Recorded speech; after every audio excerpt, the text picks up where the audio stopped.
हर इंसान कभी न कभी मार्शल मास्टर बनने का सपना देखता है। न्याय और वफादारी का पालन करना, हीरो बनकर दुनिया की सैर करना, यही उनका ख्वाब होता है। उनका अंदाज आम इंसानों से बिल्कुल अलग था। हर कोई ऐसी जिंदगी चाहता था, लेकिन सबको नसीब नहीं होती थी। इसी वजह से लड़के अक्सर इसके बारे में और भी ज्यादा सपने देखते थे। एक युवा लोहे को हथौड़े से पीटे हुए नजर आता है। वह लगातार मेहनत करता है जब तक कि उसकी रचना पूरी नहीं हो जाती। जो उसने बनाया वह दरअसल एक सेट एक्यूपंक्चर नीडल्स था। उसने उन सुइयों को एक ग्राहक को सौंपते हुए कहा, ये वही नीडल्स हैं जो आपने मंगवाए थे। ये नौजवान था तांग मुजैन, एक युवा वैद्य। कहानी कहती है, यही वो आवाज थी जो किसी लड़के के सपनों को जगा सकती थी और उसे हीरो बना सकती थी। सुइयां लेने वाले व्यक्ति ने ध्यान से उन्हें देखा और फिर अचानक तांग से पूछा, क्या तुम सच में वैद्य हो? तांग ने हामी भरी। तभी उस आदमी ने अनपेक्षित रूप से कहा, मुझे अपना शिष्य बना लो। यह सुनकर तांग हैरान रह गया।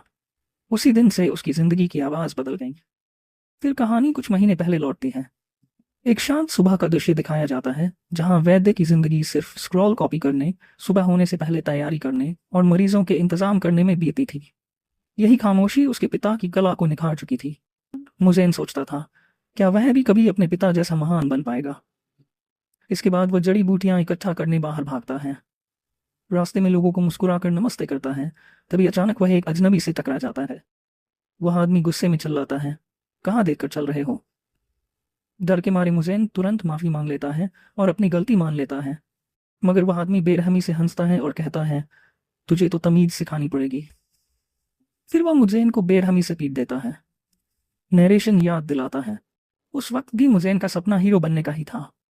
बाद में मुजैन अपने दो दोस्तों के साथ दिखता है। उसका चेहरा चोटों से भरा था। दोस्तों ने उसे देखते ही हंसना शुरू कर दिया। उनमें से एक, जोंगुआक, जड़ी बूटियां इकट्ठा करने का काम करता था। उसने मजाक उड़ाते हुए कहा, तुझे दूसरे आंख पर भी मुक्का खिला लेना चाहिए था। दोनों आंखों का रंग तो मैच हो जाता। जोंग लगातार चिढ़ाता रहा, चाहे तो मैं तुझे दूसरी आंख पर भी मार दूं। गुस्से में आकर मुजैन ने पलटवार किया और दोनों की लड़ाई हो गई। आखिर में दोनों थक गए और भूख से परेशान होने लगे। तभी जोंग ने कहा, कुछ अच्छा खाना है? मुजैन ने हामी भरी। जोंग ने जेब से एक मशरूम निकाला। पहले तो मुजैन हैरान रह गया, फिर तुरंत गुस्से में बोला, तू अभी भी मजाक कर रहा है क्या? जोंग ने मुजैन को डांटते हुए कहा, तुझे पता ही नहीं कब रुकना चाहिए। फिर जल्दी जल्दी समझाने लगा कि यह मशरूम कोई साधारण चीज नहीं बल्कि बेहद कीमती है। एक ऐसा मशरूम जो इंसान को खास सपनों का अनुभव करा सकता है। मुजैन हैरान रह गया। जोंग ने गर्व से कहा, इस मशरूम से तो कोई राजा ओंग का राजा बन सकता है, या फिर दिव्य साधु तक। बिना उसकी अनुमति लिए जोंग ने मशरूम मुजैन के मुंह में ठूस दिया।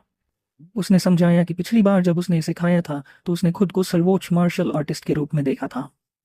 उस सपने में उसने किंग संप्रदाय के 100 योद्धाओं से लड़ाई की थी और हर अनुभव इतना असली लगा था मानो सच में हो रहा हो। उसने भरोसा दिलाया कि इस मशरूम का जहर शरीर को नुकसान नहीं पहुंचाता। यह सुनकर मुजैन लालच में आ गया और पूरा मशरूम ही निगल गया। जो हक्का बक्का रह गया। पागल, पूरा क्यों खा लिया? मुजैन ने शांति से कहा, अगर एक निवाला मुझे ऐसा अनुभव दे सकता है कि मैं तलवार और शरीर को एक कर दूं, तो पूरा खाने से मैं तो खुद तलवारों का स्वामी बन जाऊंगा। जोंग झुंझलाकर बोला, इतनी जल्दी असर शुरू नहीं होना चाहिए था। याद रखना, ये तुम्हारा शरीर है, कुछ भी हुआ तो मैं जिम्मेदार नहीं हूं। लेकिन मुझे आत्मविश्वास से बोला, मैं वैद्य हूं, मुझे पता है ये कितना सुरक्षित है। जोंग हंसकर बोला, तुझे वैद्य होना नहीं आता। फिर उसने कहा, अब जल्दी ही असर दिखेगा, इंतजार कर। कुछ ही देर बाद मुझे इनके मुंह से झाग निकलने लगा। वह बार बार बड़बड़ाने लगा, मैं वैद्य हूं, मैं वैद्य हूं। और तभी उसकी चेतना बदलने लगी। उसने महसूस किया जैसे चिंगारियां उसकी त्वचा पर तितलियों की तरह नाच रही हों। उसने खुद को कहते सुना, मैं तांग मुजैन हूं, जिसने पूरी जिंदगी लोहे को हथौड़े से गढ़ा है।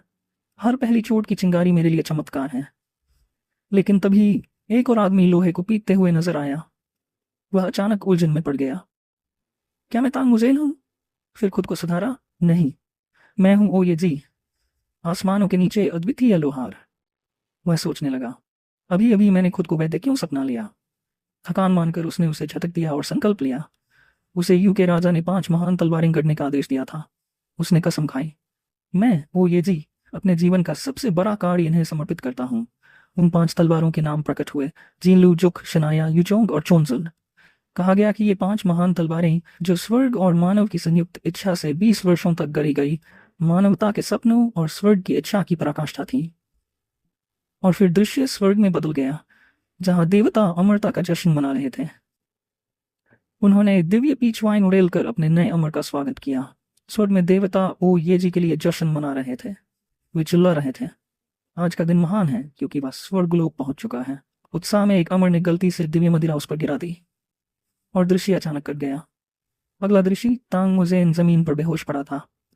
एक क्रोधित व्यक्ति गर्ज कर बोला, यही है चिंगडू का सबसे श्रेष्ठ वैद्य? मैंने गवर्नर की सिफारिश पर भरोसा किया और अब ये डोंगी मेरे सामने बेहोश पड़ा है।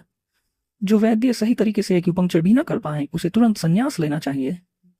इतना कहकर वह गुस्से में वहां से चला गया। पीछे खड़ा जोंग मुंह बनाकर उसकी नकल करने लगा और बड़बड़ाया, ये अफसर भी ना सब घमंडी मूर्ख ही होते हैं। मुझे समझ ही नहीं पा रहा था कि उसके साथ हुआ क्या। जोंग ने समझाया, सूरज ढल चुका है, तू मशरूम खाकर लगातार बकवास करता रहा और अचानक क्लिनिक लौटने की जिद करने लगा। ये तो चमत्कार है कि हम बिना किसी मुसीबत के घर पहुंच गए। उसने चेतावनी दी, इस मशरूम का जिक्र किसी वैद्य से मत करना, और गुस्से में चला गया। मुजेन बेचैन हो उठा। उसकी यादें धुंधली थीं। वह सोचने लगा, क्या यह सब सच था या सिर्फ सपना? आखिरकार घर पहुंचकर उसने पिता से देर से आने की माफी मांगी। पिता ने उसे स्नेह से गले लगाया, लेकिन अब भी कांपते हुए मुजेन ने पूछा, वो आदमी कौन था जो गुस्से में यहां से चला गया? पिता ने बताया, वही सरकारी अधिकारी था। इसी दौरान मुजेन की नजर उन सुइयों पर पड़ी और अचानक उसके सिर में तेज दर्द उठा। दबाव इतना बढ़ गया कि सहना मुश्किल हो गया। उस दर्द की लहरों के बीच एक अजीब सी भावना जन्मी। क्या यह हताशा थी? पर किस लिए यह समझ ही नहीं आ रहा था। लाइचोंग ने बेटे को तलपते देखा और चिंतित होकर पूछा, सिर दर्द कर रहा है? मुजेन ने खुद को संभालने की कोशिश की और झूठ कहा, नहीं, कुछ नहीं। लेकिन उस अधिकारी का ख्याल अभी उसके मन को कचोट रहा था। उसने फिर पूछा, वो आदमी कौन था? पिता ने समझाया, वह गवर्नर का सैन्य परिचर था। उसने शिकायत की कि मेरी एक्यूपंक्चर की सुइयां बहुत मोटी हैं और दर्द देती हैं। मुजेन चौंक गया, लेकिन मैंने तो आज सुबह इन्हें खुद पर आजमाया था। तब पिता ने अपनी सुइयां दिखाई और बोले, ये नई सुइयां 2 हफ्ते पहले खरीदी थी क्योंकि पुरानी मुड़ गई थी। जरा ध्यान से देख। मुजेन ने सुइयां उठाकर देखा। अचानक उसके भीतर बेचैनी की एक और लहर दौड़ी। उसे महसूस हुआ, इन सुइयों से कोई आवाज निकल रही है। एक आवाज जो सुबह नहीं थी। दबाव और बढ़ा, दिमाग धुंधला होने लगा। पिता बार बार पूछ रहे थे, क्या हुआ? लेकिन मुजेन का शरीर कांपने लगा। सिरदर्द और सर्दी जैसे झटके से वह बेहाल हो गया। लाइचोंग ने नतीजा निकाला, तुम्हें जुकाम हो गया है। लेकिन मुजेन चीख पड़ा, नहीं, ये बहुत शोर कर रही हैं, बहुत ज्यादा। पिता ने उसे शांत करने के लिए दवा बनाने की बात कही, लेकिन मुजेन ने अचानक उनकी कलाई पकड़ ली और सुइयां छीन ली। उसकी आंखों में अब एक नई चमक थी, एक चिंगारी जैसी पहले कभी नहीं जली थी। उसने अपने दिल में घोषणा की, यही है वो ध्वनि जो नायकों को जगाती है, यही वही आवाज जो उसने उस दिन सुनी थी। अगले दृश्य में मुजिन बाजार से गुजरता दिखा। उसके हाथ में 2 सुइयां थीं, एक पुरानी और एक नई। चेहरे पर उलझन और खींच का बोझ साफ छलक रहा था। वह सोच रहा था, कल तक मैं ये तक नहीं पहचान पाता कि कौन सी चीज घटिया है, पर अब नजर पड़ते ही समझ आता हूँ और हर घटिया चीज मुझे चुभने लगती है। उसकी आंखों में गुस्सा और बेचैनी थी, मानो ये अजीब शक्ति उसके भीतर कुछ तोड़ रही हो। उस नई जागरूकता ने उसे भीतर तक बेचैन कर दिया, मानो हर चीज उसे काट रही हो, चैन छीन रही हो। थका हारा उसने अपनी नजर हाथ में थामी पुरानी सुई पर डाली। चेहरे पर अचानक एक अलग ही भाव उभरा। इस उथल पुथल के बीच बस उस सुई को देखते ही उसके मन को शांति मिली। वह सोचने लगा, ये सिचुआन का गर्व है, लोहार सुख की अद्वितीय कला का नतीजा। एक हल्की सी खुशी उसके दिल में उठी। उसने उस सुई को आदर से थामा, मानो किसी खजाने को छू रहा हो। लेकिन तुरंत ही एक सवाल ने उसकी नींद उड़ा दी, ये सब मुझे पता कैसे? अचानक मुझे ये जान आया कहाँ से? उसकी नजर अब नई सुई पर गई और बेचैनी लौट आई। वह भी शायद लोहार सुख की बनी थी, लेकिन उसमें कुछ अलग था, कुछ ऐसा जिसने उसके मन में डर और शंका दोनों पैदा कर दी। दृश्य बदला। मुजेन एक तलवारों की दुकान में दाखिल हुआ। रोशनी में चमकती कतारों में सजी तलवारें उसकी आंखों को चकाचौंध कर रही थीं। हर एक की बनावट, हर धार की चमक उसे अपनी ओर खींच रही थी। उसकी झुंझलाहट पल भर में गायब हो गई। उत्साह ने जगह ले ली। वह विस्मय में डूबकर तलवारों को निहारने लगा। फिर उसकी नजर एक तलवार पर अटक गई। जैसे ही उसने उसे हाथ में थामा, उसकी सारी बेचैनी गायब हो गई। मन में शांति और आश्चर्य भर गया। उसकी बनावट देखकर साफ था, यह भी लोहार सुख की ही कारीगरी थी, लेकिन इसमें सुख की कला का एक नया सूक्ष्म परिवर्तन झलक रहा था। मुझे इन उसकी खूबसूरती पर मंत्रमुग्ध हो गया। बाजार के लोग अब अजीब नज़रों से उसकी ओर देखने लगे, क्योंकि मुज़ेन अचानक जुनून में तलवार पर टूट पड़ा था। वह उसे कसकर पकड़े खड़ा था, मानो कोई दिव्य वस्तु हाथ लग गई हो। तलवार को देखते हुए उसके मन में एक पुराना सपना उभरा, वही सपना जिसमें उसने ओ ये जी को देखा था। मुझेन ने सोचा, क्या वही सपना मुझे ये शक्ति दे गया? क्या अब मैं सच में लोहार सुख की कला को एक नज़र में पहचान सकता हूँ?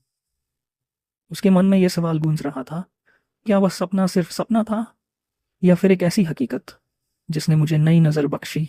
लेकिन ऐसे ख्याल उसे परेशान कर रहे थे, क्योंकि सपना तो सिर्फ सपना होना चाहिए था। सपने से लोहार की कला सीख लेना, यह कैसे मुमकिन हो सकता है?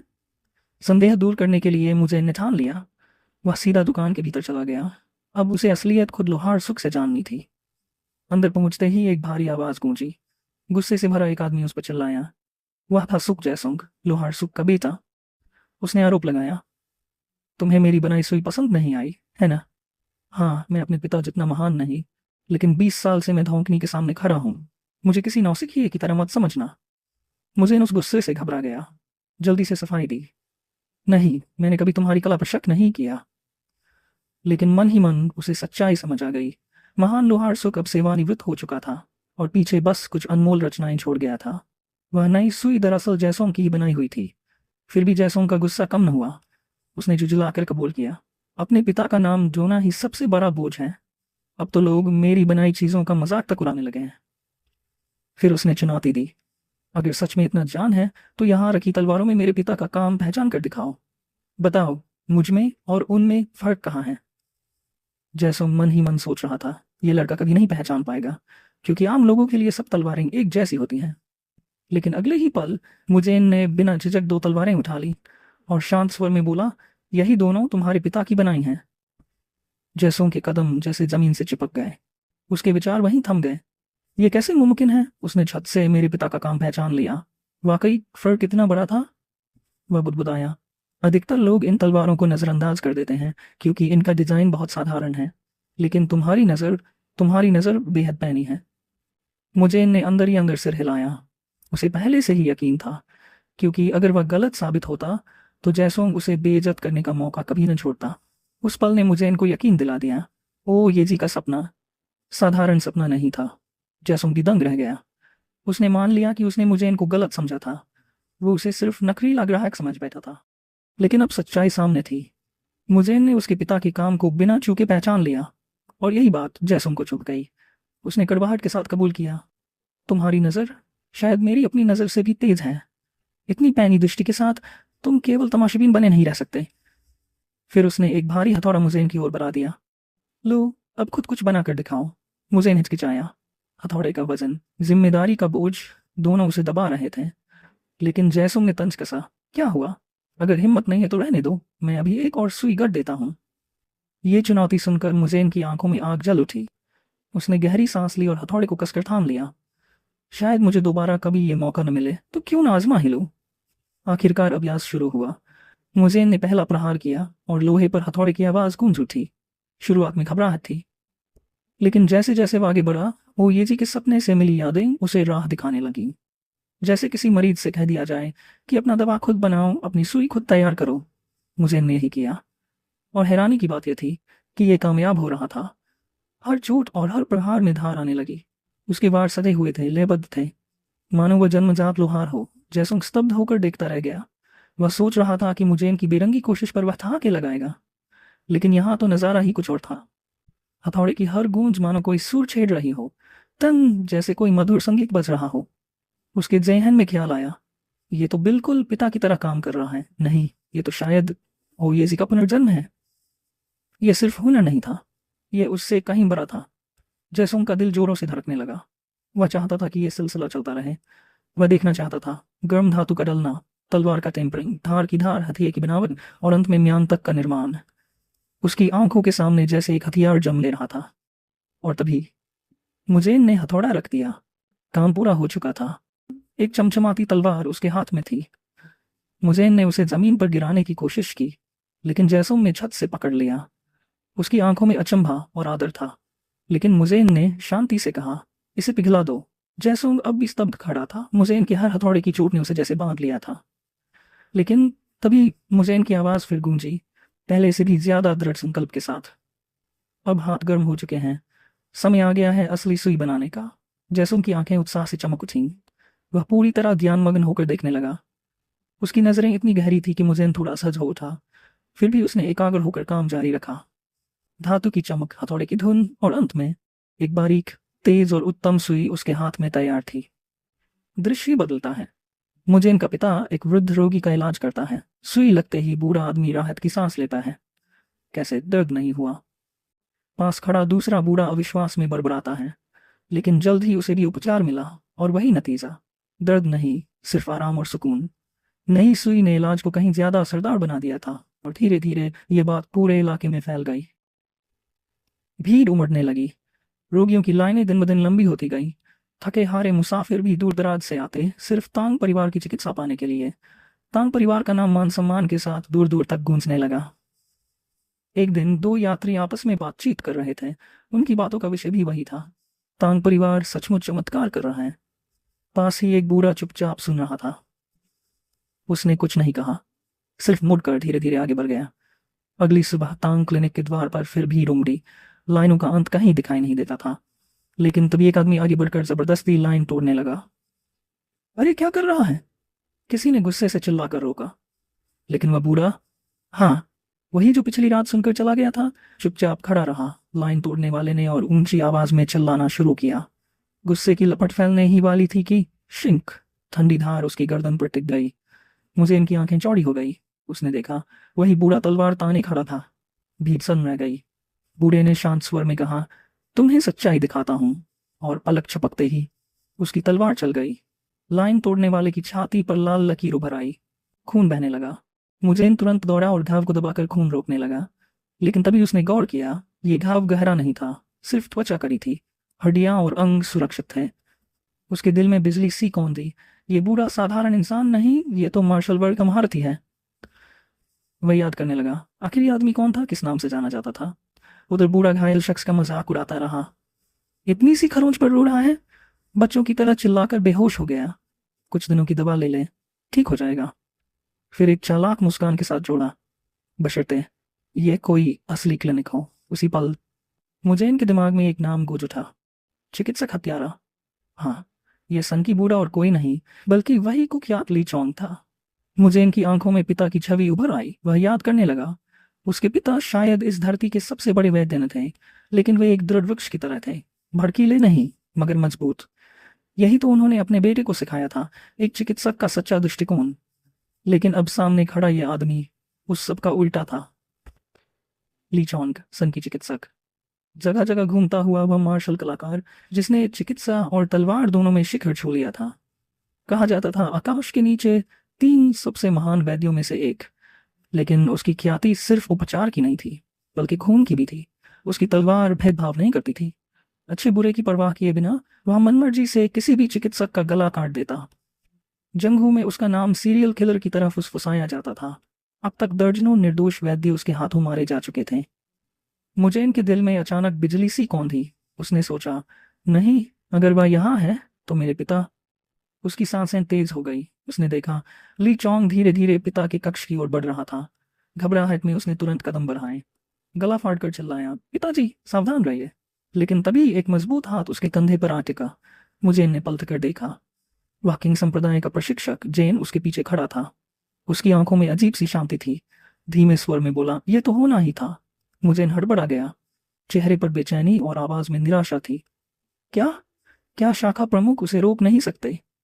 जेन ने स्थिर निगाहों से उसकी ओर देखा, फिर गहरी सांस लेकर बोला, यहां तक कि मेरे गुरु भी उस सन की चिकित्सक से टकराने की हिम्मत नहीं करेंगे।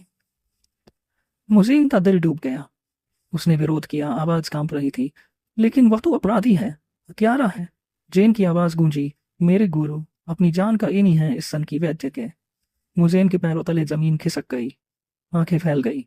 यानी शाखा प्रमुख की जान कभी इस हत्यारे ने बचाई थी। उसका दिल डूबने लगा। घुटनों में ताकत न रही और वह भारी मन से वहीं बैठ गया। पिता के लिए चिंता उसके सीने पर पत्थर सी दबाव डाल रही थी। जेन ने उसे संभालने की कोशिश की। धीमे स्वर में बोला, चिंता मत करो, अजीब है ये आदमी, पर दुष्ट नहीं। तभी चर्र, कक्ष का दरवाजा खुला। ली चौंग अंदर दाखिल हुआ। मुझे और जेन की सांसें थम गई। लेकिन मुझे इनकी नज़र तुरंत उसकी पोशाक पर गई। न एक बूंद खून, न कोई दाग। उसके दिल का बोझ अचानक हल्का हो गया। पिताजी सुरक्षित हैं? ली चोंग बिना किसी तनाव के आगे बढ़ा। उसने सहजता से मुजिन के कंधे पर हाथ रखा और मुस्कुराकर बोला, तुम्हारे पिता से दिलचस्प बात हुई। उन्होंने बताया कि आसपास कोई कुशल लोहार है। बताओ कहाँ मिलेगा? मुझे इनका गला सूख गया। उसने धीरे से सिर हिलाया। जी, मुझे पता है। ली चोंग की आंखें चमकी। वह झुका और तलवार की नोक मुझे इनकी पीठ पर रख दी। एक ठंडी सिहरन रीढ़ में दौड़ गई। जो भी हिम्मत बची थी वह तलवार की नोक ने छीन ली। वह हल्के से हंसा। जल्दी चलो, मेरा वक्त कीमती है। मुझे ने मजबूरी में कदम बढ़ाए। उसकी चाल भारी थी पर पीठ पर तलवार की ठंडक ने उसे आगे धकेला। आखिरकार वे जॉन के पास पहुंचे। ली चोंग ने लड़के को देखा और ठिठक गया। तो यही है वह लोहार? जब उसने सुना कि हथियार उसी लड़के ने गढ़ा है, वह ठहाका मारकर हंस पड़ा। हाँ, अद्भुत। सिचुआन सचमुच अजीब जगह है जहां वैद्य का बेटा हथौड़ा चला रहा है। जॉन थोड़ा झुककर मुज़ेन से फुसफुसाया, ये बूढ़ा आखिर है कौन? मुज़ेन ने धीमी आवाज में जवाब दिया, सावधान रहो, ये एक मार्शल आर्टिस्ट है। ली चोंग अब भी हंस रहा था। किसने करा? इससे क्या फर्क पड़ता है? बहुत समय हो गया रहा उसे। उसकी आंखें अचानक ठहरी। तुम्हारा नाम क्या है? टांग। मुज़ेन। अच्छा मुज़ेन। वह तलवार को सहजता से रखकर बोला, 30 एक्यूपंक्चर सुइयां करो मेरे लिए। उसने मेज पर ठक से सोने की डली फेंकी। सोने की चमक कमरे में फैल गई। मुज़ेन और जॉन दोनों के चेहरे पर हैरानी की छाप थी। मुज़ेन ने गहरी सांस ली और संयम से झुककर बोला, आदेश का पालन होगा। आप कुछ खा पी लीजिए, सूरज डूबने से पहले सुइयां तैयार होंगी। ली चॉन की मुस्कान जम गई। उसने धीमी पर ठंडी आवाज में कहा, क्या कहा? आज ही? वह आगे झुका। तुम्हें पता है, इन जैसे औजार बनाने में एक प्रसिद्ध लोहार भी महीनों लगा देते हैं, और तुम, एक वैद्य का बेटा, आज ही पूरा करने की बात करता है। उसकी आंखों में तलवार सी चमक कौन दी। लोग तुम्हें गलती करने पर मजबूर न करें, वरना कीमत भारी होगी। लेकिन मुझे अड़िग खड़ा रहा। मैं तुरंत काम शुरू करता हूँ। आप जो सुइयां पाएंगे वे मेरे पिता के काम से भी बेहतर होंगी। ताजा भट्टी से निकली हुई बेदाग। उसकी आवाज में ऐसी दृढ़ता थी कि जोंग ने तुरंत कहा, वह सच कह रहा है महाराज, मुझे ये कर सकता है। ली चोंग पीछे हटकर बैठ गया। उसकी तलवार की झलक मात्र से मुझे इनका दिल कांप उठा। एक पल को वह भूल ही गया था। यह व्यक्ति हंसते हुए भी मौत का प्रतीक है। ली चोंग हल्की हंसी के साथ बोला, ठीक है, पर याद रखना, अपनी बात से मुकरना मत। मुझे ने गहरी सांस खींची। मैं कसम खाता हूं, वचन पूरा होगा। और फिर वह भट्टी की ओर बढ़ गया। लोहे की गंध, धुएं की करवाहट और तपिश उसके चेहरे से टकराई। हथौड़े की पहली ठग गूंजी। मुझे इनका मन भीतर झांकने लगा। सुई सिर्फ धातु नहीं होती, यह रक्त की नली तक पहुंचे तो भी न टूटे, इतनी महीन हो कि दर्द दे पर जहर न बने। मेरे पिता ने जो सिखाया आज उसकी असली परीक्षा है। भट्टी की लपटें भड़क रही थी। हथौड़े की हर ठक ठक धड़कन सी गूंजती थी। लोहे को बार बार पिघलाकर पतली तारें खींची गई। हर टुकड़े को जांचते समय मुझे इनकी आंखें बाज की तरह तेज थी। नर्म या भंगुर धातु को वह बिना हिचक फेंक देता। घंटों तक वही क्रम चलता रहा, तार पीसना, धार बनाना, इतना महीन कि वह त्वचा चीर दे पर इतना मजबूत कि हड्डी छूकर भी न टूटे। ये सुइयां भाग्य का नहीं, कला और धैर्य का चमत्कार थी। यही कारण था कि वैद्य तांग की सुइयां आज भी लोगों की जान बचाती थी। एक और बैठा ली चोंग सब कुछ देख रहा था। उसकी आंखों में उत्सुकता चमक रही थी। ये लड़का सचमुच कर रहा है। उसके चेहरे पर वर्षों बाद प्रशंसा की झलक आई। आखिरकार जब सूरज डूबने को हुआ, मुझे ने 30 सुइयां झुककर दोनों हाथों से पेश की। हर सुई धूप में चमक रही थी, इतनी महीन, इतनी घातक, मानो हवा को भी चीर दें। ली चोंग ने सुइयां उठाई, पल भर चुप रहा, फिर ठक से मेज पर एक और सोने की डली रख दी। शानदार, वह मुस्कुराल। मुझे चौकन ना हुआ। ली चोंग ने आंखों में चमक भरकर कहा, क्या तुम मेरे शिष्य बनोगे? कमरे में सन्नाटा छा गया। जॉन की संस्था का दिल तेज धड़कने लगा। मैं, उसने हटलाते हुए कहा, पर क्यों? मैं तो बस एक वैद्य का बेटा हूं। ली चोंग आगे झुका, क्योंकि तुम्हें इस छोटे कस्बे में बंधा कर नहीं रहना चाहिए। सिर्फ औषधि बांधने और रोगियों की नब्ज देखने के लिए पैदा नहीं हुए हो तुम। क्या तुम्हें यह विचार लुभाता नहीं? मुझे इनके होंठ सूख गए। वह सचमुच चाहता था, पर क्लिनिक, पिता और अभी अभी शुरू हुई लोहारगिरी। उसने कांपती आवाज में कहा, मुझे संदेह है, आपसे मैं क्या सीख सकता हूँ? ली चोंग हंस पड़ा। 2 बातें जिनसे जीवन और मृत्यु पर अधिकार पाया जाता है। अचानक उसने एक सुई उठाई। सबने देखा, लेकिन कब उसने उसे चलाया कोई जान ही न पाया। पीछे रखा पत्थर एकदम सधा हुआ आकार बनकर जमीन पर गिरा। साथ ही जॉन्ग ने कंधा पकड़ा। वहां एक और सुई चुभी हुई थी। न दर्द न चोट, पर असर इतना महीन कि डर बैठ गया। कमरानी शब्द था। फिर ली चोंग ने कहा, ये हैं दो विद्या, मार्शल आर्ट्स और चिकित्सा शास्त्र। इनसे मैं तुम्हें करूंगा। मुझे इनका दिल तेजी से धड़क रहा था। उसकी आंखों के सामने एक नया संसार खुल रहा था। दुनिया का एक शिखर योद्धा और आकाश के 3 महान वैद्यों में से एक उसे अपना शिष्य बनाना चाहता था। यह अवसर साधारण नहीं था। मार्शल आर्ट्स और औषधि विद्या दोनों साथ में सीखने का प्रस्ताव। यहाँ तक कि प्रसिद्ध जिंगजिंग संप्रदाय भी उसके पारिवारिक चिकित्सालय को तुच्छ न समझेगा। फिर भी मुझे का मन असमंजस से भरा था। उसने साहस जुटाकर पूछा, मुझे ही क्यों चुना गया? मेरे भीतर ऐसा क्या है? ली चॉन की आंखें संकरी हो गई। फिर हल्की मुस्कान के साथ बोला, क्योंकि एक तेज और कुशल लोहार का साथ यात्राओं में सुविधाजनक होता है। मुझे ने भौहें सिकोड़ ली। केवल यही कारण है। हाँ, और बदले में तुझे मिलेगा मार्शल और चिकित्सा का ज्ञान। मुझे ने ठंडी सांस छोड़ी। यह तो शिष्यता से अधिक किसी अनुबंध जैसा लगता है। ली चोंग जोर से हंसा। तो अनुबंध ही सही, नाम से क्या बदलता है? अचानक उसने प्रश्न दागा। तो बताओ, यदि किसी रोगी की चीज दुर्बल हो, अंग शीतल हो और शरीर कांप रहा हो, तो उसका उपचार कैसे करोगे? मुझे बिना झिझक बोला, पहले द्रव असंतुलन को सुधारा जाएगा। पोरिया और मुलेठी की जड़ से बनी औषधि दी जाएगी। क्षण भर के मौन के बाद ली चॉन की आंखों में चमक दौड़ गई। सही उत्तर। मुझे चौंक उठा। उत्तर? यह क्या परीक्षा थी? ली चोंग ने गंभीर स्वर में कहा, यदि तू शांगू और नानजिंग के सूत्र याद रखता है तो मार्शल आर्ट्स भी सीख सकता है। मुझे विस्मित हुआ। इन ग्रंथों का मार्शल आर्ट्स से क्या लेना देना? ली चोंग की हंसी कड़वी थी। मूर्ख ही सोचते हैं कि शक्ति ही सब कुछ है। समझ और बोध के बिना भले कोई कितना भी ज्ञान पाले, वह जीवन भर द्वितीय या तृतीय श्रेणी का योद्धा ही रहेगा। मुझे ने धीरे धीरे उन शब्दों को दोहराया, अनिश्चित। ली चोंग ने सुई घुमाते हुए कहा, ऐसे मूर्ख कभी नहीं जान पाएंगे कि एक एक पंक्चर सुई कितनी श्रेष्ठ है।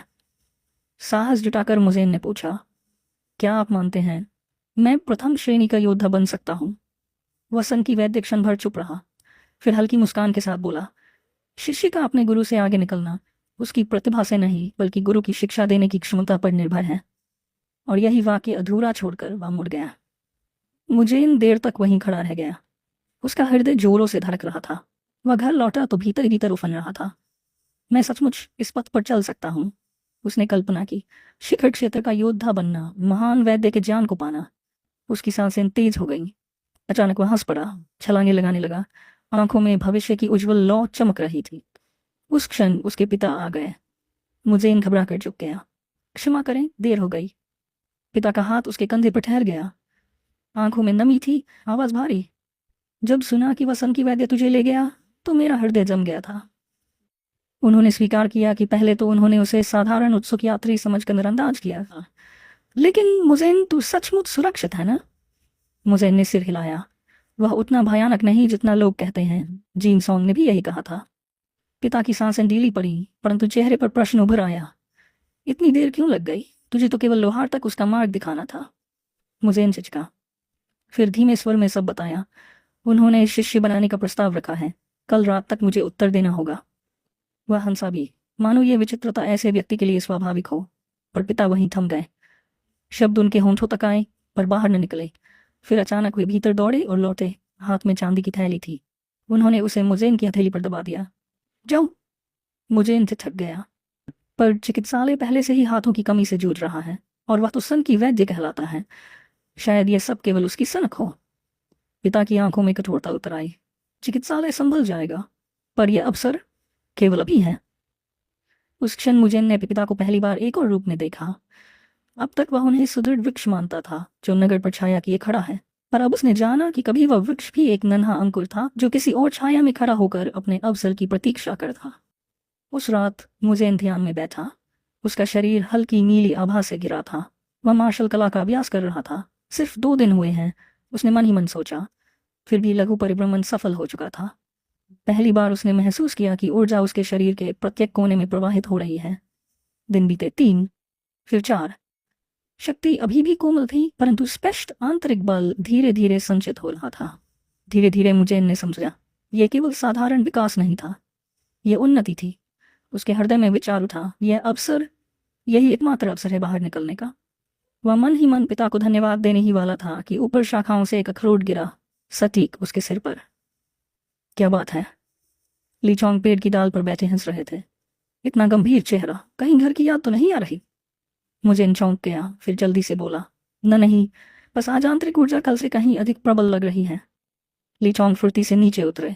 आंखों में शरारत पर आवाज में गंभीरता थी। दिलचस्प दिन आने वाले हैं। मुझे इन आत्मविश्वास से मुस्कुराया। तो इसका अर्थ है मेरे भीतर सचमुच प्रतिभा है। ली चौंग ने उसे ध्यान से देखा। प्रगति है, पर दूसरों से बेहतर नहीं, औसत ही है। मुझे ने सिर ऊंचा किया, गर्व से बोला, औसत? औरों को लघु परिभ्रमण करने में 10 दिन लगते हैं, मैंने इसे 2 दिन में साध लिया। शायद ओ येजी का वह विचित्र स्वप्न मुझे प्रतिभा भी दे गया। ली चौंग ने थ्योरियां चराई। बकवास। पर उन्होंने जेब से एक तलवार निकाली, मुझे इनके हाथ में थमा दी और स्वयं एक साधारण लकड़ी की छड़ी उठाई। सुनो लड़के, यदि तू मेरी पोशाक का एक धागा भी काट सका तो मैं तुझे अपनी पीठ पर बिठाकर पूरा सिचुआन पार कर दूंगा। मुझे इनने हथियार देखा। यह सिर्फ इस्पात नहीं, यह मृत्यु का भार था। उसके भीतर भय और महत्वाकांक्षा टकराए। 10 दिनों की साधना ने उसे आशा दी। अगर एक पल भी उसकी लापरवाही पकड़ ली तो वह सफल होगा। साहस जुटाकर वह झपटा। तलवार चमकी। ली चौंग ने कान खुजलाते हुए हंस दिया। अच्छी हिम्मत है। फिर मात्र लकड़ी की छड़ी से उसका वार ऐसे रोक दिया जैसे बच्चे की खेल तलवार हो। मुझे इंजर्ड हो गया। उसका ब्लेड एक खरोंच तक न छोड़ सका। ली चौंग की आवाज ठंडी पर स्थिर थी, दांत भींच। अचानक उनके शरीर से प्रचंड आभा फूटी। ये कोई हवा नहीं, कोई लहर नहीं, बल्कि समुद्र का ज्वार उमड़ पड़ा हो जैसे। मुझे इनका सीना कुचल गया। वह पीछे जा गिरा। सांसें उलझ गई, मानो फेफड़े फट जाएं। उसका मन हिल गया। ये शक्ति। ली चौंग ने लकड़ी की छड़ी कंधे पर टिका दी। चेहरे पर गंभीरता लौट आई। तो कैसा लगा पहली बार किसी और की आंतरिक ऊर्जा झेलने का अनुभव? मुझे इन हाफते हुए चिल्लाया। ये कैसे हो सकता है? मैंने सोचा था जिसके भीतर अधिक आंतरिक ऊर्जा हो उसी की शक्ति सबसे बड़ी होगी। ली चौंग जोर से हंस पड़े। कभी कभी हाँ, पर मेरी ऊर्जा बहुत कम है। मैंने तो हमेशा उसे सहारे के रूप में नहीं बल्कि बोझ मानकर टालना ही सीखा। मार्शल आर्ट्स लड़के इतना सरल नहीं। उन्होंने मुझे इनको ऊपर से नीचे देखा। वैसे तू इतना बेताब क्यों है? किसे हराना चाहता है तू? मुझे इनने दृढ़ स्वर में याद दिलाया। आपने कहा था कि मुझे चरम गुरु बनाएंगे। ली चौंग ने हंसते हुए उसकी माथे पर छड़ी से चपत लगाई। मूर्ख, सिर्फ ऊर्जा जमा करने से अगर ताकत मिलती तो इतनी देर से साधना शुरू करने वाले कभी भी चरम तक पहुंच ही नहीं सकते। पर याद रख, महारत के रास्ते अनेक हैं, कमजोर ऊर्जा से भी, बिना दिखावटी चालों के भी। उनकी आवाज और गंभीर हो गई। तूने देखा था ना, जब मैंने तुझ पर अपनी शक्ति डाली थी तब तूने तलवार में बल डाला, फिर झटके से पीछे खींचा। यही तेरा रास्ता हो सकता है। उन्होंने तलवार की ओर इशारा किया। फिर से हमला कर। इस बार मैं आंतरिक ऊर्जा का प्रयोग नहीं करूंगा। मुझे इनने दांत खींचे। सारा संकल्प जुटाकर वह छपटा। क्षण भर को ऐसा लगा जैसे उसकी तलवार सचमुच चौन की लकड़ी की छड़ी को काट देगी। लेकिन पल भर में सब बदल गया। तकनीक, लय और उपस्थिति की सिर्फ धारणा ही इतनी भारी थी कि वह जमीन पर जा गिरा। ली चौंग ने ठंडे स्वर में कहा, बिना ऊर्जा के भी तू 3 बार मर चुका होता। मुझे इनका सीना धौंकने की तरह चल रहा था। सत्य उस पर पहाड़ बनकर टूटा। एक बार फिर ठक। ली चौंग ने उसके माथे पर छड़ी मारी। तेरा शरीर उस विशेष स्वभाव का नहीं जो बड़ी मात्रा की ऊर्जा संभाल सके, पर तेरी विशेषताएं अलग हैं। तेरी अनुभूति तेज है, तेरी बल की पकड़ सटीक है। तलवारबाजी अभी 3रे दर्जे की है, पर जिस सहजता से तू वारों में बल डालता है, ये 2रे दर्जे के योद्धा का संकेत है। उन्होंने हल्की मुस्कान दी। याद रख, भटकना अभी कभी कभी रास्ता बन जाता है। सिर्फ 10 दिनों में तेरी प्रगति प्रशंसनीय है। मुझे इनकी आंखें चमक उठी। तो इसका मतलब है मैं पहले ही 2य श्रेणी का योद्धा बन चुका हूँ। ली चौंग ने मन ही मन पछताया कि उसने मुजेन की जरा सी तारीफ कर दी थी, क्योंकि अगली ही सांस में मुजेन ने ठाठ से ऐलान कर दिया, मैं तो जन्मजात प्रतिभाशाली हूँ। उसकी डींग पर ली चौंग बस माथा पकड़ कर रह गए। उसी समय मुजेन ने झाड़ियों में कुछ हलचल देखी। गुरुजी, वहां कोई पड़ा है। ली चौंग की नजर पैनी हो गई। जंगली जानवर? नहीं, पैर तो इंसान के हैं। वे पास पहुंचे तो देखा वह आदमी 3 गांठों वाला परिधान पहने था। ली चौंग गंभीर हो उठे।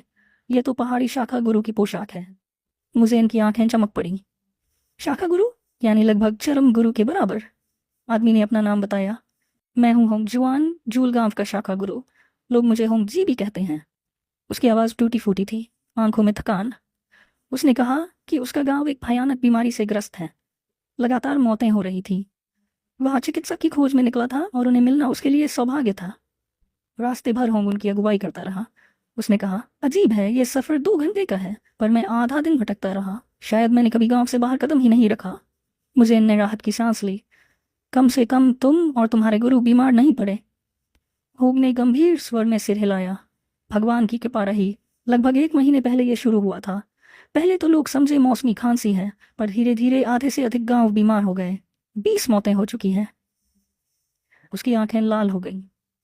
कई भाग निकले। मैं अपने लोगों को छोड़कर नहीं गया। अपने गुरु के साथ रोगियों की सेवा करता रहा। फिर औषधियाँ खत्म हो गईं। गुरुजी पहाड़ से जड़ी बूटियाँ लाने निकले। उन्होंने कहा था जल्दी लौटेंगे, पर अब तक नहीं आए। होम की आंखें आंसुओं से भीग गईं। अब आप आ गए हैं, आशा है आप मदद करेंगे।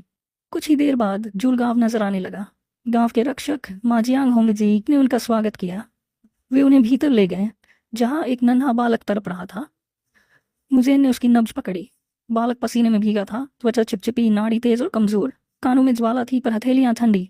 माता पिता ने कहा वो उल्टी कर चुका है, सिर दर्द और चक्कर की शिकायत करता है। मुजेन ने गहरी सांस ली। नमी और ऊष्मा ने शरीर को जकड़ लिया है। नाड़ी तीव्र है, सिर पर गर्मी का जमाव। ये महामारी का लक्षण है। ली चोंग ने ठंडी आवाज में दबाव डाला, स्पष्ट निदान बताओ और उपचार भी। मुजेन ने सोचा। गर्मी जहर की तरह है, पर खट्टी दुर्गंध नहीं है। अगर अभी इलाज न हुआ तो गर्मी सिर तक चढ़कर अंधापन या मूर्खता तक ला सकती है। सुई लगानी होगी, लिंशी, मुआंग, जांगिंग, चुंग, लिंग और नाउंग बिंदुओं पर, और दवाएं मंडोंग, ग्वाला बीज, जेगिंग और बा, रोग की प्रगति के अनुसार। ली चोंग ने गर्व से मुस्कुराकर सिर हिलाया। शबाश, अंदरूनी ग्रंथ की पढ़ाई तूने अच्छी की है। अब सुई लगाना शुरू कर। मुजेन ने कांपते हाथों से सुइयां निकाली। उसके माथे पर पसीना था। लेची बिंदु कहाँ था? क्या मैं पहली ही बार में सही कर पाऊंगा? उसके संकोच को देखकर ली चोंग ने अपनी हथेली बढ़ाई। उनकी हथेली से निकली ऊर्जा धीरे धीरे मुजेन की हथेलियों तक पहुंची। शांत, स्थिर, मार्गदर्शक। मुजेन, ली चोंग ने गंभीर स्वर में कहा, मैंने तुझे ऊर्जा संचार सिर्फ युद्ध के लिए नहीं सिखाया था। यह तेरे चिकित्सक बनने के मार्ग का भी हिस्सा था। तेरे जैसी तीव्र संवेदना और नियंत्रण किसी चिकित्सक के लिए एक वरदान से कम नहीं। मुजेन हक्का बक्का रह गया। जैसे ही उसने आंखें बंद की, दुनिया बदल गई।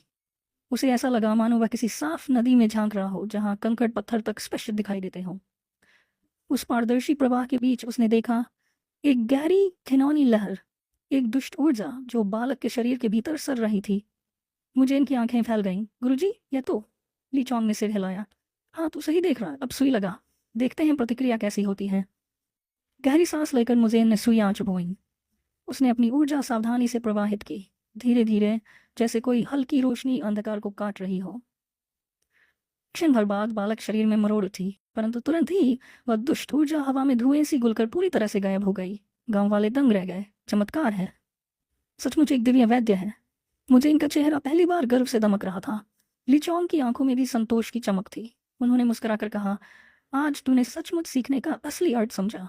तेरे तमाम चेहरों में आज का ये चेहरा, एक चिकित्सक का गर्व और संतोष भरा चेहरा, सबसे सुंदर है। मुझे इनका दिल भर आया। वह सचमुच वैद्य बन चुका था। पर तभी गांव की राहत के बीच एक छाया चुपचाप छत पर प्रकट हुई। एक रहस्यमयी आकृति निर्विकार भाव से उन्हें देख रही थी। अगले दृश्य में ली चोंग और मुजेन गांव के रक्षक के साथ टहल रहे थे।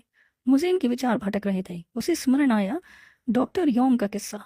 महामारी के समय उसने अपनी सारी जमा पूंजी गांव वालों के इलाज में झोंक दी थी। मुजेन के होंठों पर हल्की मुस्कान आई। शायद असली शक्ति यही है, दूसरों को बचाने की शक्ति। यात्रा यूं ही चलती रही। मुजेन के मन में वही विचार गूंजता रहा, किसी के बलिदान पर ही तो वर्तमान की राहें टिकती हैं। साथ चल रहा व्यक्ति धीरे धीरे बोलने लगा। डॉरी योम हमेशा कहते थे कि इस महामारी को केवल दुर्लभ और महंगे जड़ी बूटों से ही दबाया जा सकता है। जब कोई उपाय नहीं बचा तो उन्होंने अपनी सारी जमा पूंजी उठाकर जड़ी बूटी वाले को सौंप दी। मुजेन चुपचाप सुनता रहा। उसकी आंखों में आदर झलक रहा था। वह सचमुच एक अच्छे इंसान रहे होंगे। उस व्यक्ति ने सिर हिलाया। हाँ, उनके त्याग से पूरा गांव भावुक हो गया था। सबने मिलकर पैसा जोड़ा ताकि जड़ी बूटी वाला जब आए, योम के पास पर्याप्त धन हो। पर पहाड़ी गांव में वैद्य कहाँ रोज आते हैं। आखिर उन्होंने खुद ही पर्वतों में उतरकर औषधियाँ तलाशनी शुरू कर दी। उसकी आवाज़ भारी हो गई। मैंने अक्सर जनई को आलसी कहकर ताना मारा था, पर सच कहूँ, अगर जस्टिन आपको यहाँ न लाता तो मेरा बेटा शायद अब जिंदा न होता। कुछ देर वह चुप रहा, फिर सिर झुकाकर बोला, माफ़ कीजिए, मैं अपने बेटे की बीमारी के कारण बहुत बकवास करने लगता हूँ। आइए मेरे घर चलिए, भले खाली है पर आप आराम कर सकते हैं। वे भीतर पहुंचे। कमरे में सन्नाटा पसरा था। फर्श पर एक गुड़िया पड़ी थी। ली चोंग झुके उसे उठाया और धीरे से मेज पर रख दिया, जैसे किसी स्मृति को सम्मान दिया जाता हो। मुझे ने उन्हें देखा और सोचा, दो योम सचमुच एक अच्छे इंसान थे। ली चोंग ने हल्की मुस्कान के साथ कहा, चिंता मत कर, जल्द ही उनसे भेंट होगी। पर मुझे इनके मन में प्रश्न उमड़ने लगे। ऐसा दयालु गांव, ऐसे समर्पित वैद्य, इतनी उदार जनता, फिर भी ये महामारी क्यों? उसकी भावनाएं सिकुड़ गईं। गुरुजी, ये रोग आखिर है क्या? सिर्फ सामान्य महामारी या फिर कुछ और? ली चोंग का चेहरा गंभीर हो गया। उन्होंने धीरे से कहा, ये रोग साधारण नहीं। अगर केवल मौसम या भोजन का असर होता तो इतने लोग एक साथ न गिरते। कहीं न कहीं इसमें कोई अनदेखा हाथ है। कमरे का वातावरण भारी हो गया। गुड़िया की कांच जैसी आंखें मानो उनकी ओर घूर रही थीं। बाहर हवा ने खिड़की को हल्का सा हिलाया और उस क्षण मुझेन की रीढ़ में अजीब सी ठंडक दौड़ गई। मुझेन स्तब्ध रह गया। उसके सामने जो व्यक्ति खड़ा था, 3 महान वैद्यों में से एक, वह भी कभी असहाय खड़ा रहा था। ली चोंग की आवाज भारी थी, पर शब्दों में एक अजीब शांति थी। जब सब समाप्त हो गया, मैं घर छोड़कर निकल पड़ा, बस यूं ही, बिना दिशा, बिना सोच। उनकी आंखें अतीत की ओर मुड़ गईं। 10 दिन बाद मैं एक छोटे से गांव में पहुंचा। हालांकि सफर इतना लंबा नहीं था, पर लगता है शायद मैं रास्ता जानबूझकर भटक रहा था। वहां एक देहाती वैद्य मिला। चेहरे पर भरोसा जगाने वाली कोई बात नहीं थी। मुझे इन ध्यान से सुन रहा था। ली चोंग ने धीमी हंसी छोड़ी। मैंने उसे अपनी व्यथा सुनाई। उसने बस शांत भाव से सुना, फिर 5 नियांग मांगे और एक औषधि दे दी।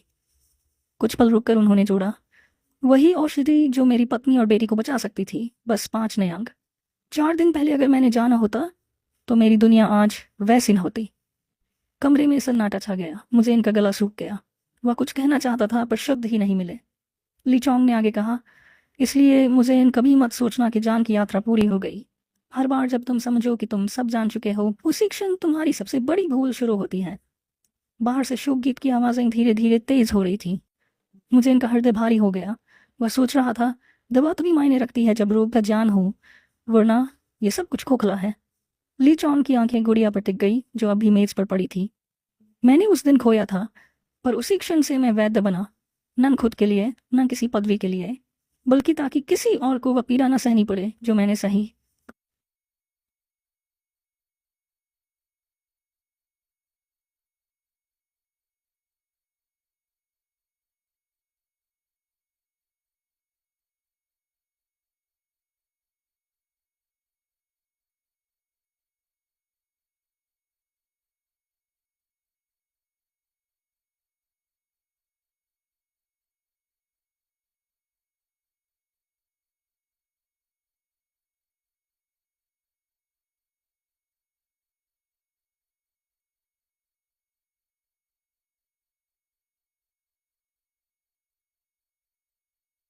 जब वह किसी और उत्तर की तलाश में था, तभी उसकी पत्नी और बेटी दोनों मर गई, बीमारी पकड़ने के सिर्फ 4 दिन बाद ही। मुजने ने संवेदना व्यक्त की, लेकिन ली चोंग ने इसे दुखद कहानी नहीं कहा, बल्कि उन्होंने कहा कि इसका दूसरा हिस्सा तो लगभग हंसने योग्य है। कष्ट सहती और घर छोड़कर भटकते हुए वह एक छोटे से गांव पहुंचा। हालांकि रास्ता सिर्फ 1 दिन का था, लेकिन वह 10 दिन बाद पहुंचा। वहां एक देहाती डॉक्टर, जिसके चेहरे पर भरोसा करना मुश्किल था, उसकी कहानी सुनकर शांत मन से दवा लिखकर दी और केवल 5 न्यांग मांगे। डॉक्टर ने कहा था कि समय पर दवा दी जाती तो यह बीमारी आसानी से ठीक हो जाती। ली चोंग ने स्वीकार किया कि उसके पास दर्जनों चांदी के न्यांग थे, इतने कि वह अपनी बेटी की कई बार शादी कर सकता था।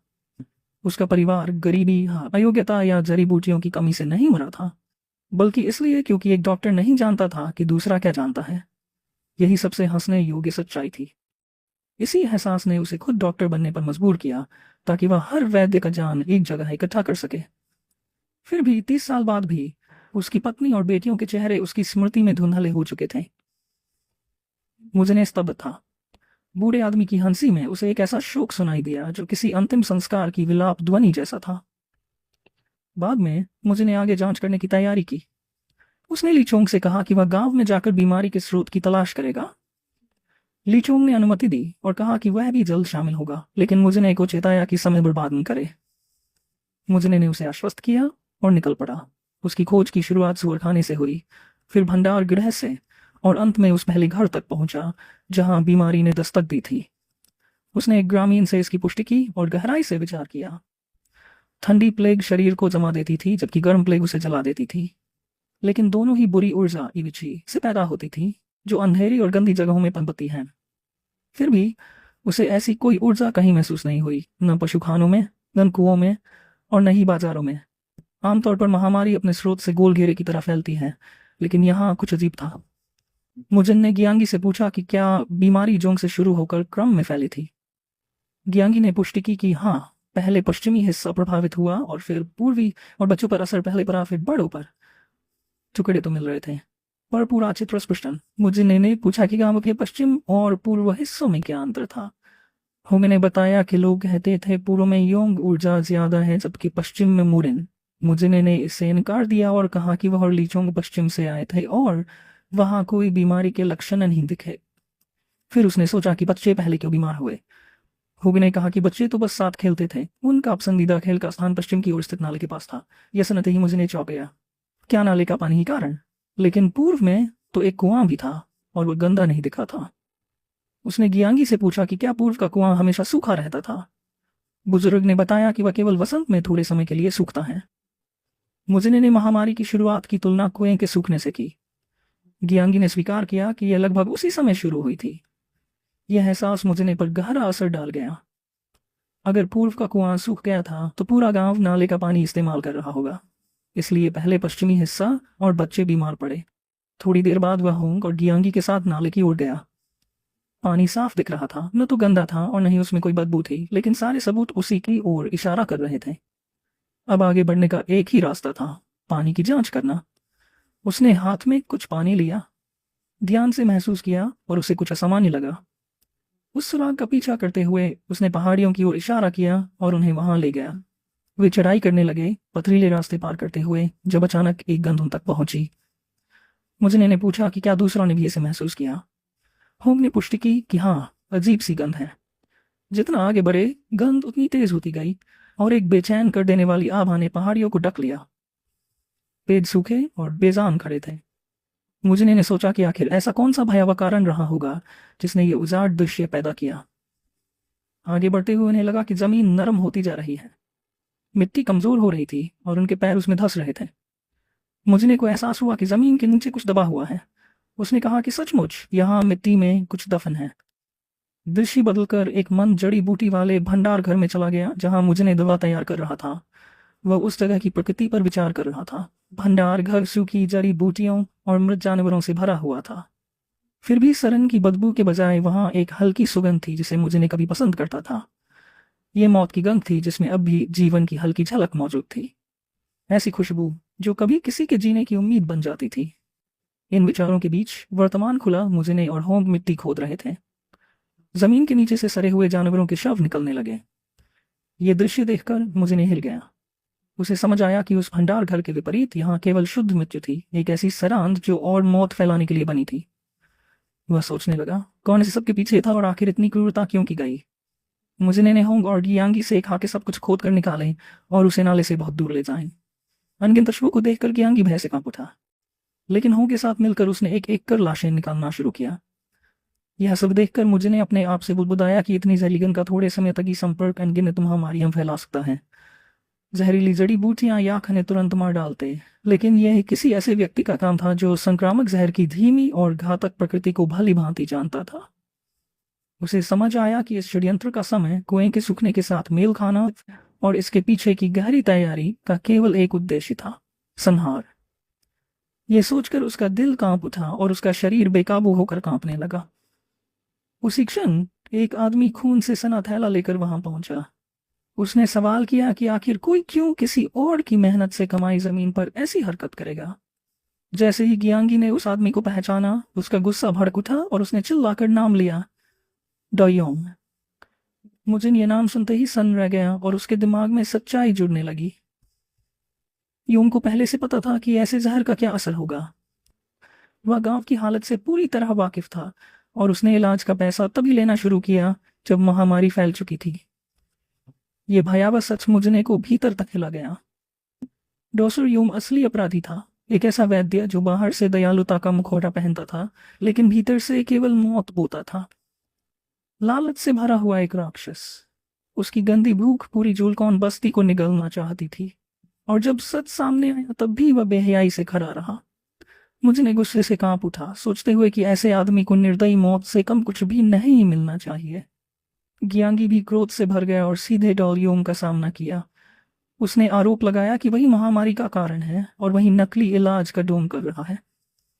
डॉलियोम ने बिना किसी पछतावे के स्वीकार किया कि उसने पूरी जिंदगी अच्छे कामों में बिता दी और अब वह सिर्फ एक बार व्यापार करना चाहता था।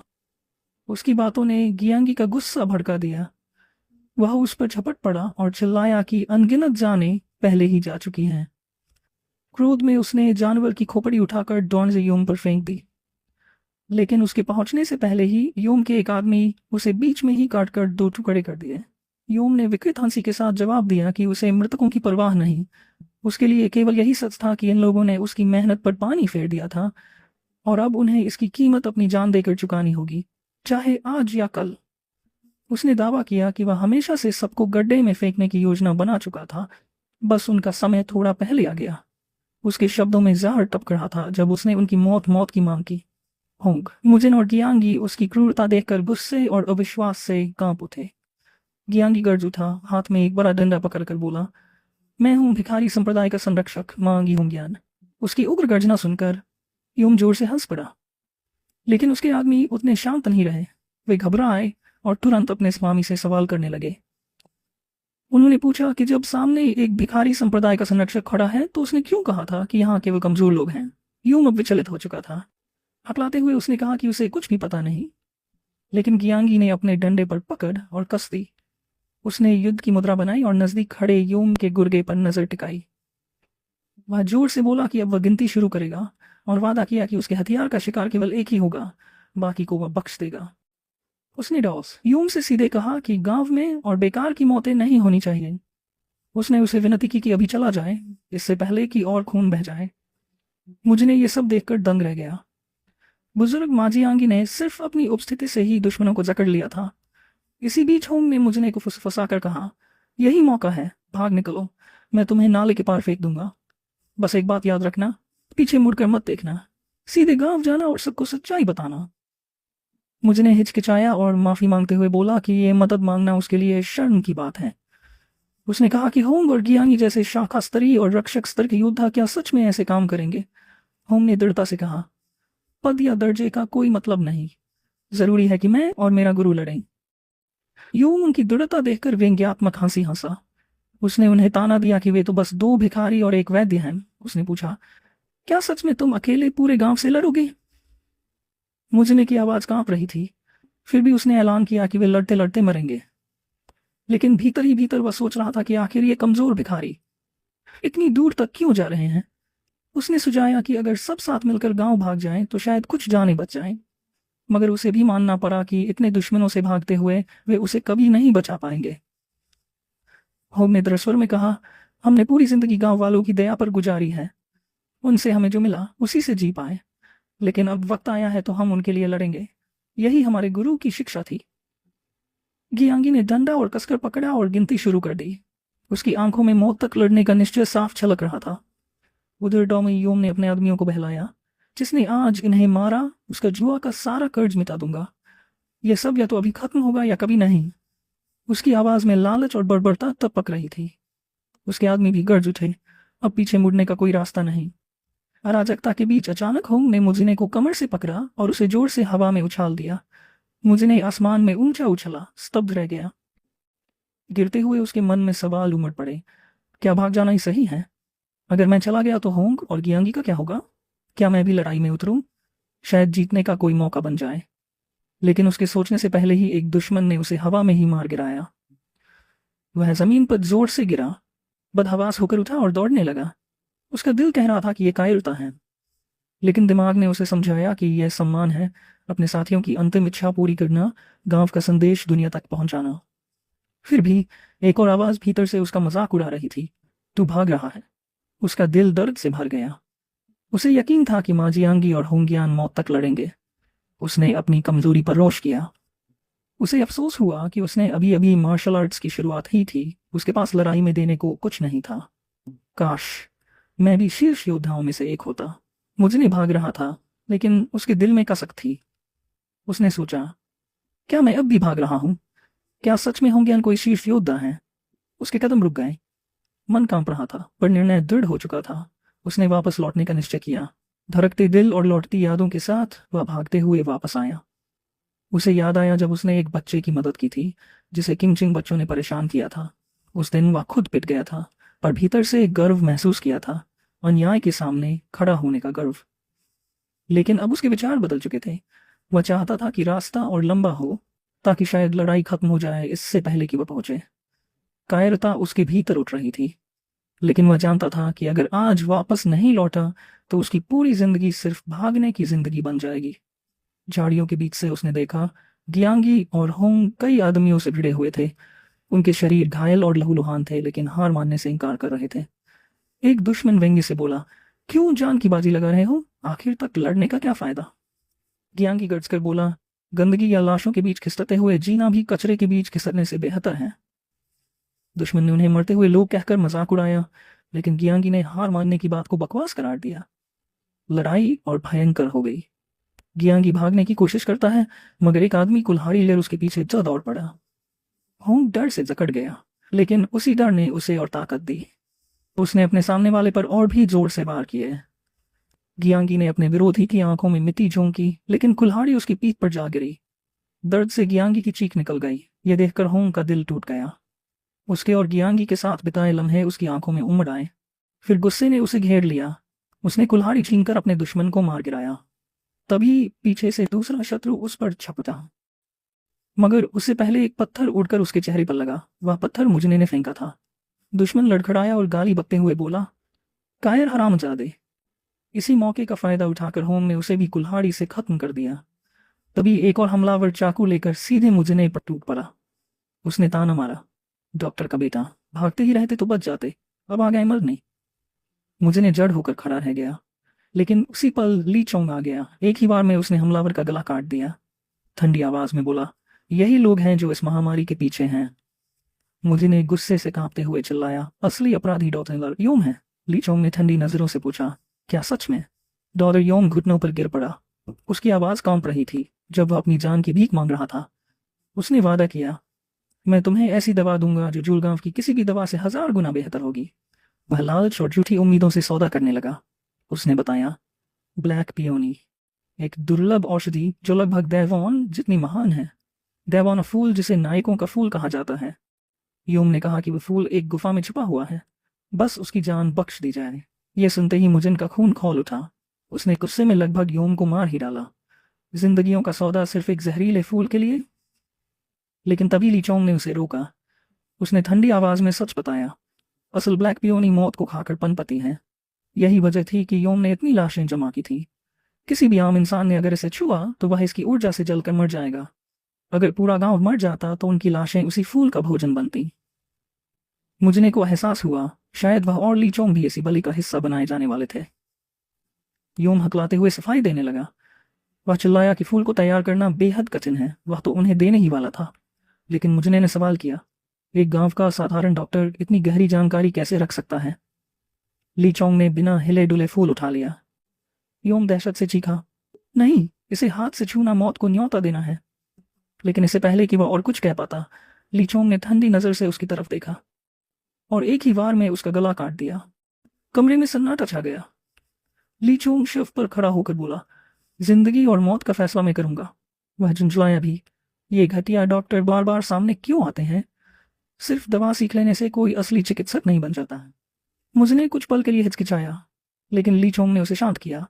उसने कहा, मेरा नाम दांव लगाने से नहीं पड़ा। मैं इस फूल और शव से निकले जहर को खुद ही खींच लूंगा। तुम पीछे हटो, होंगी को लेकर सुरक्षित जगह जाओ। मुझने ने सिर हिलाकर हामी भरी। ली चोंग जमीन पर बैठ गया। उसने अपनी आंतरिक शक्ति केंद्रित की और जहर को भीतर खींचने लगा। जहर बेहद ताकतवर था, मगर वसा गया। कुछ ही देर में उसने उस जहरीले फूल को शुद्ध कर दिया और ब्लैक पियोनी अपनी असली पवित्र अवस्था में लौट आया। मुझने को एहसास भी नहीं हुआ कि यह सब प्रक्रिया कब पूरी हो गई। ली चोंग ने फूल मुझने के हाथ में देते हुए कहा कि अब यह पूरी तरह सुरक्षित है और इसे खाने से कोई साइड इफेक्ट नहीं होगा।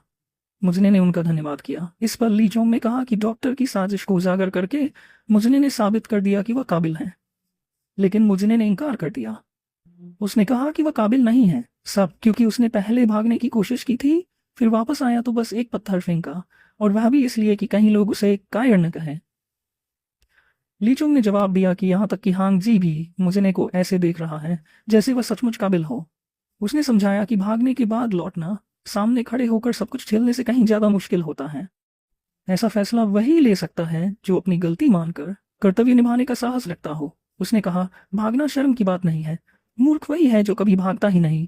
असल मायने यह है कि कोई अपने कर्तव्य से मुंह न मोड़े। फिर ली चोंग हंस पड़ा और बोला कि शायद वह बेवजह इतनी गहरी बातें कर रहा है क्योंकि मुझने शायद इन्हें समझ भी न पाए। लेकिन तभी मुझने ने अचानक फूल खा लिया। ली चोंग चौंक गया। क्या तुमने सचमुच इसे खा लिया? मुझने ने सिर हिलाकर कहा, हाँ, मुझे लगा यही सही समय है। ली चोंग गुस्से में बोला, अरे मूर्ख, अभी क्यों खा लिया? इसे खाने के लिए सही साधना विधि चाहिए। मुझने ने सफाई दी, आपने ज्यादा कुछ बताया ही नहीं, तो मुझे लगा कि बस अभी खा लेना चाहिए। तीनों आगे बढ़े। हाँ, घायल जियांगी को कंधे पर उठाए चला जा रहा था। ली चोंग लगातार मुझने को डांटता रहा कि उसने बिना सही साधना सीखे ही अमृत खा लिया। उसने पूछा, क्या तुम्हें डर था कि कोई इसे चुरा लेगा? मुझने ने जवाब दिया, नहीं, और जब आपने ज्यादा समझाया ही नहीं तो मैंने सोचा कि इसका मतलब अभी खा लेना ही होगा। तभी ली चोंग ने उसे शुआन वो दिवाई कलर्ट की साधना विधि समझाई। खड़े रहो, सांस को नियंत्रित करो, शरीर का आसन सही रखो, अपने पैरों की तिल्ली मेरिडियन से आंतरिक शक्ति खींचो। ऐसा करो कि पूरी आत्मा जमीन को छूती रहे। धीरे धीरे निचले शरीर और फेफड़ों की शक्ति को मिलाकर ऊर्जा का अक्ष बनाओ जो शांजू, शी जियांग और यायांग गुण बिंदुओं से गुजरे। ये तीनों ही शुआन वू कला की अटल नींव हैं। बाकी सब इस ऊर्जा को नियंत्रित करना है। मुझने बोला, हाँ, मैं पहले से ही कर रहा हूँ। ली चोंग चल्ला उठा, चुप रहो, सही से करो। धीरे धीरे एक शक्तिशाली आभा मुझने के शरीर से निकलने लगी। ली चोंग ने निश्चय किया कि गांव पहुंचने से पहले उसे अपनी भी ऊर्जा को स्थिर करना होगा। ली चोंग ने कहा कि अगर मुझने ठीक से साधना करे तो वह सचमुच इस शक्ति को नियंत्रित कर पाएगा। मुझने काले पियोनी की अपार शक्ति देखकर हैरान था, लेकिन ली चोंग ने उसकी बात को तुरंत नकार दिया। तुम अभी तो सिर्फ सेब का छिलका चाट रहे हो और सोच रहे हो कि पूरी ताकत चख ली है। वास्तव में मुझने को अभी लंबा सफर तय करना था। ली चोंग ने उसे आदेश दिया कि जब भी मौका मिले वह शुआन वो दिव्य कला का अभ्यास करे। फिर उसने मुझने की परीक्षा ली। अगर सच में ठीक हो तो इन आदमियों में से एक को घसीट कर दिखाओ। मुझने पेट पकड़कर शिकायत करता रहा, लेकिन काफिला ज्वेल गांव लौट आया, अपने साथ बीमारी की दवा लेकर। गांव वाले खुशी से झूम उठे, उनकी आंखों में उम्मीद लौट आई। दूरी से खड़े होकर हांग ने गहराई से झुककर मुझने और ली चोंग आभार व्यक्त किया। बाद में जब मुझने युद्ध कला का अभ्यास कर रहा था, ली चोंग ने उसे डांट दिया, अगर दवा की काड़ी में जरा भी धूल गिर गई तो सब बर्बाद हो जाएगा। उसने चिढ़ाते हुए पूछा, क्या तुम तलवार साधना के लिए विरोध कर रहे हो? फिर उसने हुक्म दिया कि सामान बांध लो क्योंकि उन्हें लंबा सफर तय करना है। मुझने ने विरोध किया, लेकिन अभी तो मरीजों का इलाज पूरा नहीं हुआ, क्यों ना हम 5 दिन और रुक जाएं? ली चोंग ने ठंडे स्वर में जवाब दिया, मैंने कभी यहाँ रुकने की योजना नहीं बनाई थी, सिर्फ हांगी की जिद पर रुका था। मुझने चौंक गया। उसे याद आया कि उसने पिछली रात से हांग को देखा ही नहीं। ली चोंग ने समझाया कि हांग ने बुजुर्ग माजियांगी को दफना दिया था और शायद हमेशा की तरह अब कहीं भूखा पड़ा होगा।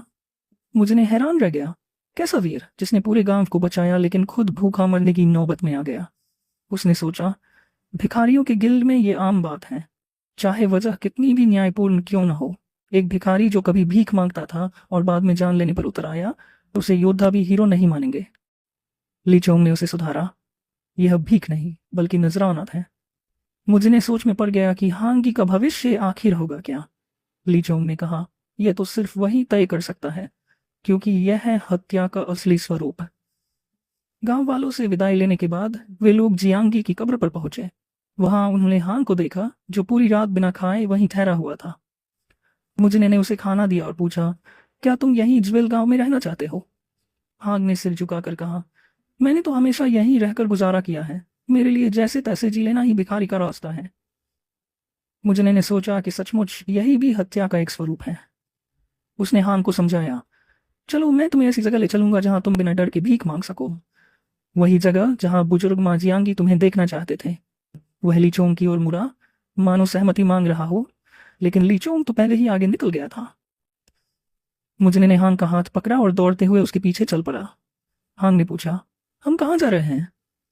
ली चोंग मुस्कुराया और चिढ़ाते हुए बोला, मुझने, तुमने अब तक एक बार भी नहीं पूछा। एक सच्चे प्रतिभाशाली को तो यह सवाल पहले ही कर लेना चाहिए था। आखिरकार मुझने ने पूछा, तो बताइए हम कहाँ जा रहे हैं? ली चोंग ने जवाब दिया, हमारी अगली मंजिल है लुयोंग।